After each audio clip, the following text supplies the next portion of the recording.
I get to introduce Dr. Alex Averbuch, who many of you will already know, has just been named a finalist for the Shevchenko National Prize in Ukraine, and this is the highest prize given in arts and culture. He stands as one of 3 nominees in distinguished company with other poets for his work, The Jewish King, a great contender for the Shevchenko Prize. And we're delighted to have him on campus as we learn those results on March 9th. His lecture today on the writings of the war, archiving and disseminated testimonials of Ukrainians, is part of his work here as an Izaak Walton Killam Memorial Postdoctoral Fellow. And this is the most distinguished postdoctoral fellowship on campus. We're very grateful to the Killam family, as we are to the Kules, for their generous donations to this university and the perpetuation of this important postdoctoral prize. Dr. Alex Averbuch is going to speak to us today about the project that has been the work of his tenure here as the postdoctoral fellow, and we're very grateful to have such an esteemed poet, a writer of many articles over the years, at the University of Alberta for this year. So thank you very much, Dr. Averbuch, and please join me in welcoming him.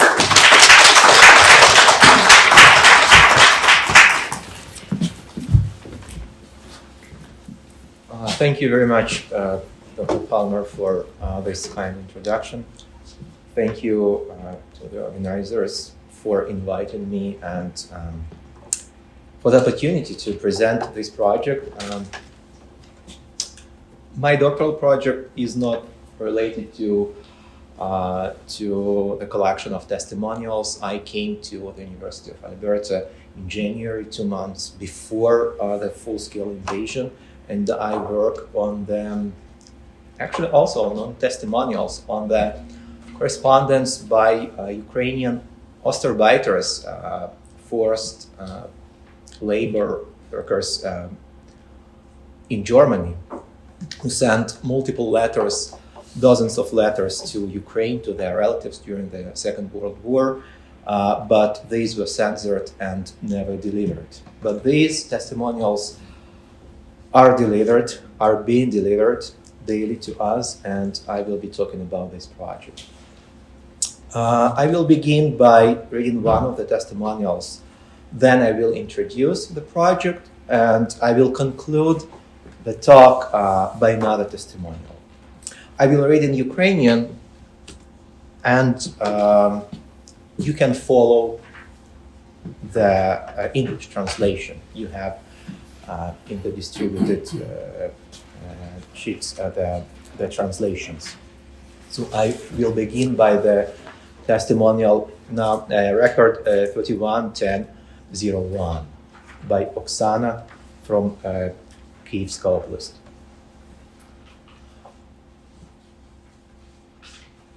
Вчора я вперше за 12 днів зняла колготи.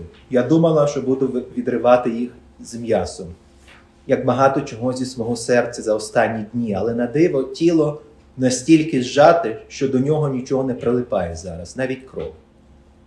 Ми провели в облозі 10 днів, за 2 кілометри від Макарова, в одній з найпекельніших точок України, яку весь час безжально шматують. Без світла, тепла, води, зв'язку, майже без новин. Вчора, коли ми психанули і просто під градами через поле виїхали, я почала читати і дивитися новини, які знали лише на відсотків 10, через смс-ки рідних та радіо, яке інколи вдавалося послухати. Точно як Лілу з «П'ятого елементу». Я побачила всі жахи війни одну мить, тільки не за пару хвилин. Я 5 годин читала і дивилась, як знищують у попіл мою країну, місто моєї мрії Ірпінь, в якому я щасливо жила 4 роки і де залишилося все моє життя. За 10 днів блокади я дізналася більше, ніж за десятиліття. Про себе, про людей, про те, що насправді важливо, аби вижити. Я дізналася, що якщо просто подивитися на колону з танків, то один із них розвернеться і просто вистрілить у тебе. як це було з 3 сусідами з нашої вулиці. Я дізналася, що якщо намагатися відкрито вивести дітей через російські війська, ти перетворишся на фарш, як це було з родиною з сусіднього села. Я дізналася, що якщо дивитися 5 годин поспіль на свічку у холодному сирому укритті, то можна зупинити крик жаху і ярості та зберегти стійкість, але все одно захворієш. Я дізналася, як з памперсів, бережливо залишених бабусею на пам'ять після молодшого онука, зробити собі прокладки. Я дізналася, що між запуском і приземленням градів від 6 до 14 секунд, залежно від відстані. Та іноді, якщо дуже постаратися, можна встигнути сходити в туалет, поки вони летять.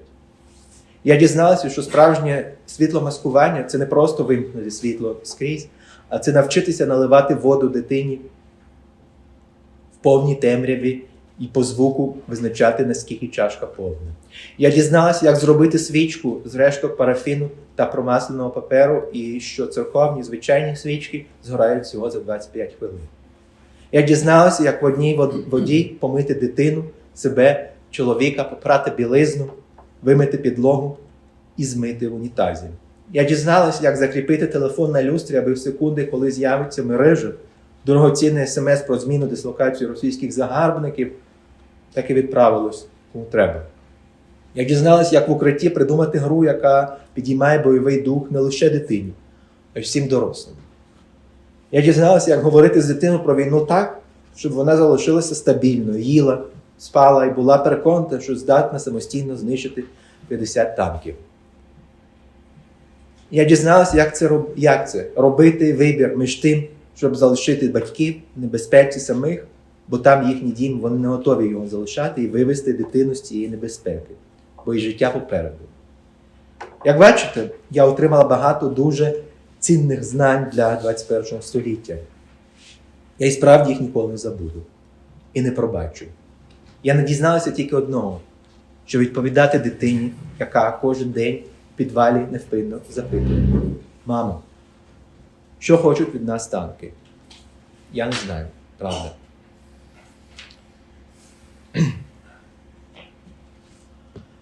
So the project called «Я пишу з війни», Writings from the War, was founded in early March 2022, about a week after the February invasion. And its main purpose is to collect, preserve, and disseminate testimonials of Ukrainians affected by the war in Ukraine, their country. And it not only provides the public with this first-hand picture of the Ukrainian tragedy and allows those affected by it to be heard, but also constitutes an important research source for historians, culturologists, political scientists, and students, as well as a source of inspiration for artists throughout the world. Documenting the crimes and disasters of the war is crucial, and history teaches us that collecting facts, advocating for our narrative, and maintaining a prudent form of information warfare, all this makes for another parallel battlefield, and one that is no less important than other ways of weakening and defeating the enemy. A little background about myself and about the project's founding. I was born in the village of Nova Aidar in the Luhansk region, which is currently occupied by Russia. The last time I visited Nova Aidar was in summer 2019. It was then still under Ukrainian governance, although only 20 kilometers roughly from the line of territory already seized by Russia in 2014. But even though Nova Aidar was so close to Russian-held territory, so potentially the next piece of land for them to seize, still I could never imagine that this might happen.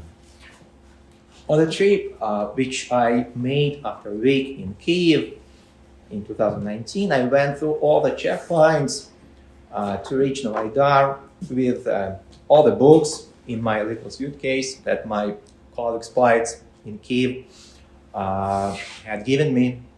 And these checkpoints, our guys, our Ukrainian soldiers, looked at me like I was crazy. Where are you going with all this poetry? Are you some kind of a pro-Ukrainian propagandist? They asked. But I was just going to my old hometown. Currently, due to the invasion and occupation, I cannot visit places of my childhood, cannot take care of my family graves. But I'm not a victim. I'm safe and warm, and none of my family members have been killed in this war. And this is precisely why I want to help those who find themselves amidst such a disaster to be heard, to make their voice part of history. Such voices are often overshadowed by grand narratives of heroism and struggle, but to be heard, to be listened to, and to realize that your experience, however liminal it might seem, also matters, is another benefit granted to the people contributing their testimonials to our project. We provide understanding that every single voice is significant and worthy of being heard. And the people we are in contact with these witnesses emphasize this aspect. They want to share what they have lived through, and to share it now, not in half a year, not in 2 years, but now in real time. As such, our project also provides a sort of psychological outlet to those whose voices might be lost in the media whirlwind. This may also help people deal with tragedy, not only the overall national one, but also their personal tragedies. A relative killed right before their eyes, a lost pet, a toy buried under rubble. In early March 2022, I had a conversation with my friend and colleague, Valentina Vzdulska, Ukrainian children's author, about the possibility of collecting and preserving testimonials, and especially about how they might be disseminated such that as many people as possible, not just people in Ukraine or who speak Ukrainian or Russian, would know what Ukrainians are going through. Very quickly, a team of translators, catalogers, editors came together around this project, all working on a volunteer basis to assist us with the logistics. And from the beginning, I knew that the project should appeal in particular to the broad English-speaking audience, people who, especially in the first month of the war, of the invasion, were very little aware of what's going on in Ukraine. And we collected not only textual testimonials, but also photographs and videos sent us by the witnesses themselves. And these first-hand testimonials are being transmitted to us from various hiding places, from shelters, train stations, refugee camps, from besieged cities. Our sources contain testimonials by soldiers, volunteers, doctors, drivers, teachers, animal rights activists, cooks, artists, scientists, people of all possible professions, by adults, children, displaced persons. In short, anyone who is interested in sharing their experience, that the testimonial with us, with the world. This is a quite panoramic picture of the wartime every day, reflecting many private experiences during this catastrophe. Over the past year, many similar projects have emerged, literally dozens. Some have a distinctly news-oriented or even journalistic character. Others are more inclined to literary writing. But our project does not aim to provide live updates on what is happening in Ukraine, nor to turn documentary materials into literature or art. Our goal was and is rather strictly to disseminate and archive the testimonials we receive. Since January 2022, I have been a postdoc here at the University of Alberta, working very closely with the Kule Center, and I suggested then to then director Professor Pogosyan and archivist Marina Chernyavska, to whom I am just immensely grateful that the testimonials are housed here in the archives, to form a separate standalone collection. And my proposal was motivated by a few key considerations. First of all, I was afraid that our platforms, social media, Facebook, Twitter, website, might be at risk, as cyber attacks have quite often been carried out, and a few similar websites, projects were just hacked because they contain documentary materials witnessing Russia's war crimes in Ukraine. And secondly, I also wanted to professionally catalog and store the archive beyond the website and social media at an academic institution, both to elevate the project's scholarly and academic significance and also visibility. In late April 2022, I made an agreement with the Kule Center for the storage and backup of our records on their servers. The Kule Center is, as you might know, one of the few research centers and archives in North America dealing with the Ukrainian heritage and folklore. It curates a great number of collections, archival collections, rare materials, and its staff is very professional and experienced in the field of memory studies in particular. So all the testimonials are provided to our project by the witnesses themselves. We are not conducting interviews. People who want to contact us, they just fill out the form and submit it, or just write to us, and we instruct them how to submit it correctly.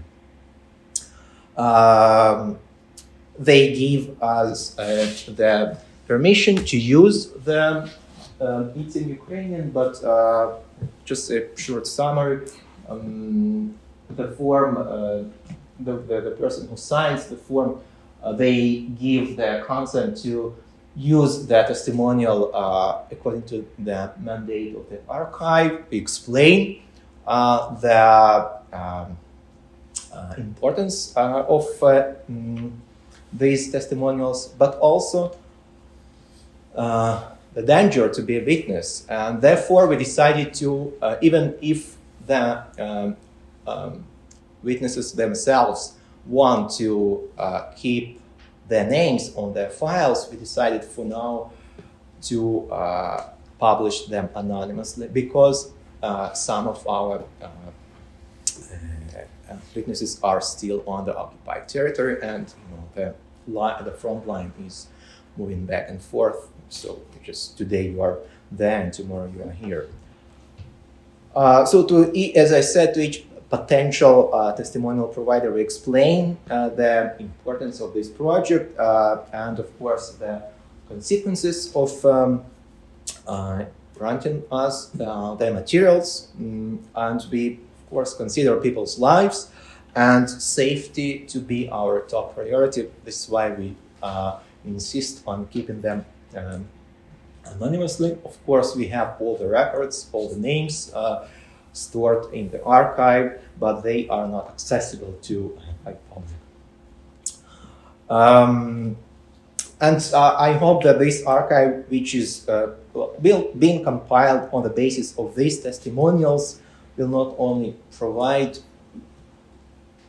the audience with this first-hand picture of Ukrainian tragedy, but also, and of course, allow those affected by it to hear it, which is no less important, but also will constitute an important research source. Before I show you the platforms and read another testimonial to complete my lecture, I would like to ask each of you to consider contributing to the project, but both by spreading the word about it and sharing links to the website, social media, the collection website at the Kule Center, and possibly also financially through the website. You will see a link to support the project. And our primary fundraising goals are to maintain the website platform, to pay honoraria to web developers. It should be done professionally, and to pay honoraria to professional translators.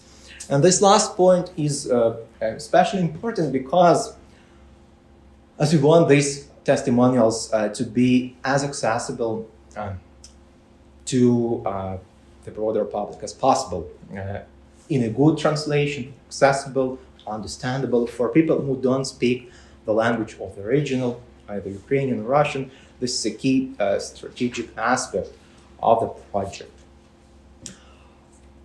The testimonials, as you may assume, arrive both in Ukrainian and in Russian because many people are Russian speakers, especially in Eastern Ukraine.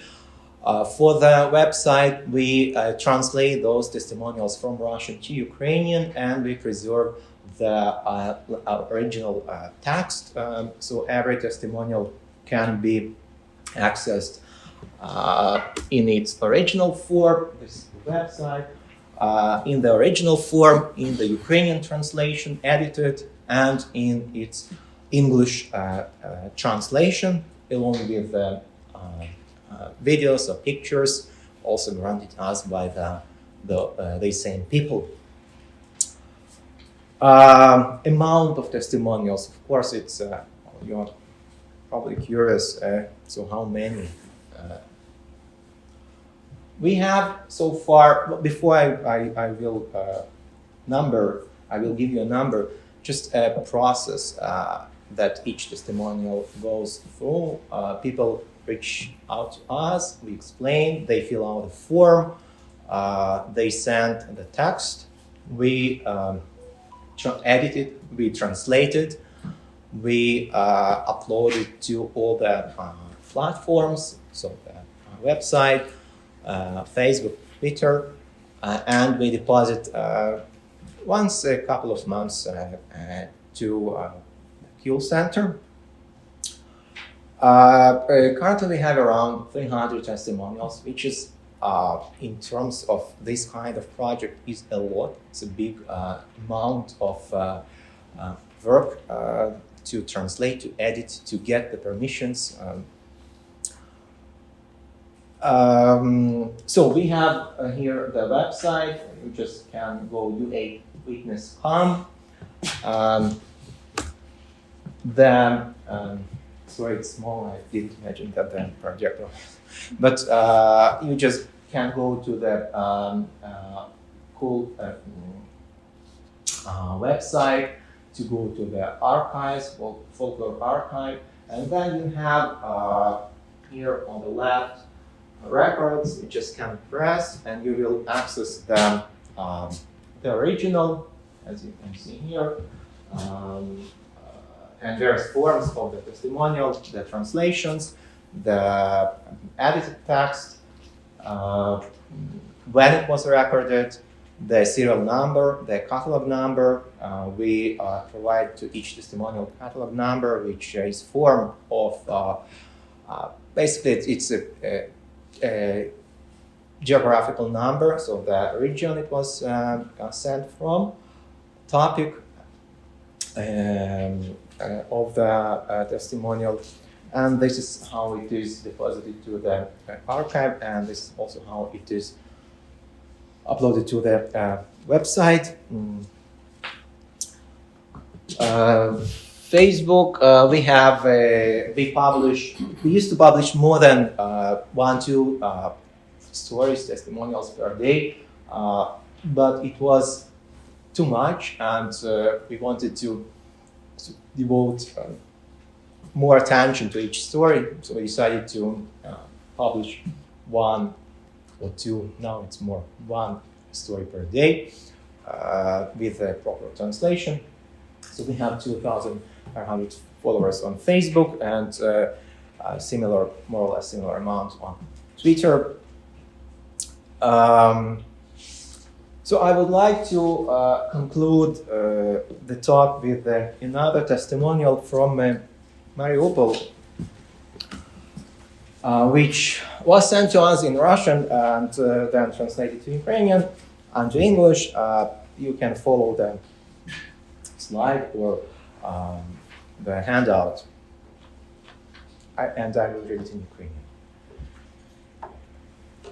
Я виходжу на двір у перервах між бомбардуваннями. Мені треба вигуляти собаку. Вона постійно смикається, тремтить, ховається за мої ноги. Мені постійно хочеться спати. Мій двір серед багатоповерхівок тихий, мертвий. Я вже не боюся дивитися довкола. Навпроти догоряє під'їзд 105-го будинку. Полум'я зжерло 5 поверхів і повільно дожовує 6-й. У кімнаті вогонь горить обережно, як у камінні. Чорні обвуглені вікна стоять без шибок. З них язиками вивалюються обгризані полум'ям фіранки. Я дивлюся на це спокійно та приречено. Я впевнена, що скоро помру. Це питання кількох днів. У цьому місті всі постійно чекають на смерть. Мені тільки хочеться, щоб вона була не дуже страшною. 3 дні тому до нас приходив друг мого старшого племінника та розповідав, що було пряме влучення до пожежної частини. Загинули знайомі хлопці та рятувальники. Одній жінці дірвало руку, ногу і голову. Я мрію, щоб мої частини тіла залишилися на місці навіть після вибуху авіабомби. Не знаю чому, але мені це здається важливим. Хоча, з іншого боку, поховання під час бойових дій все одно не відбувається. Так нам відповідали поліцейські, коли ми перестріли їх на вулиці і запитали, що робити з мертвою бабусею нашого знайомого. Вони порадили покласти її на балкон. Цікаво, на скількох балконах лежать мертві тіла. Наш будинок на проспекті Миру єдиний без прямих влучень. Його двічі по дотичній зачепило снарядами. У деяких квартирах вилетіли шибки, але він майже не постраждав. І в порівнянні з іншими будинками видається щасливчиком. Весь двір покритий кількома шарами попелу, скла, пластику та металевих уламків. Я намагаюся не дивитися на залізяку, що прилетіла на дитячий майданчик і тепер стричить із землі. Думаю, це ракета, а може міна. Мені вже байдуже, просто неприємно. У вікні 3-го поверху бачу чиєсь обличчя і мене пересмикує. Виявляється, я тепер боюся живих людей. Несподівано мій собака починає вити, і я розумію, що зараз знову стрілятимуть. Я стою вдень на вулиці, а довкола цвинтара тиша. Цвинтарна тиша. Немає ні машин, ні голосів, ні дітей, ні бабусь на лавках. Помер навіть вітер. Проте кілька людей тут все ж таки є. Вони лежать збоку будинку та на автостоянці, накриті верхнім одягом. Я не хочу на них дивитись, боюся, що побачу когось із знайомих. Тепер життя в моєму місті тліє лише в підвалах. Таке життя нагадує свічку в нашому відсіку в підвалі. Погасити її зовсім просто. Будь-яка вібрація чи вітерець і настане пітьма. Я намагаюся заплакати, але в мене не виходить. Мені шкода себе, моїх рідних, мого чоловіка, сусідів, друзів. Я повертаюся у підвал і слухаю там мерзенний залізний скрегіт. Минуло 2 тижні війни, а я вже не вірю, що колись буде інше життя. У Маріуполі в підвалі продовжують сидіти люди. З кожним днем їм все важче виживати. Вони не мають води, їжі, світла. Вони навіть не можуть вийти на вулицю, бо постійно обстрілюють. Маріупольці мають жити. Допоможіть їм. Розкажіть про це. Нехай усі знають, що мирних людей продовжують убивати. Thank you.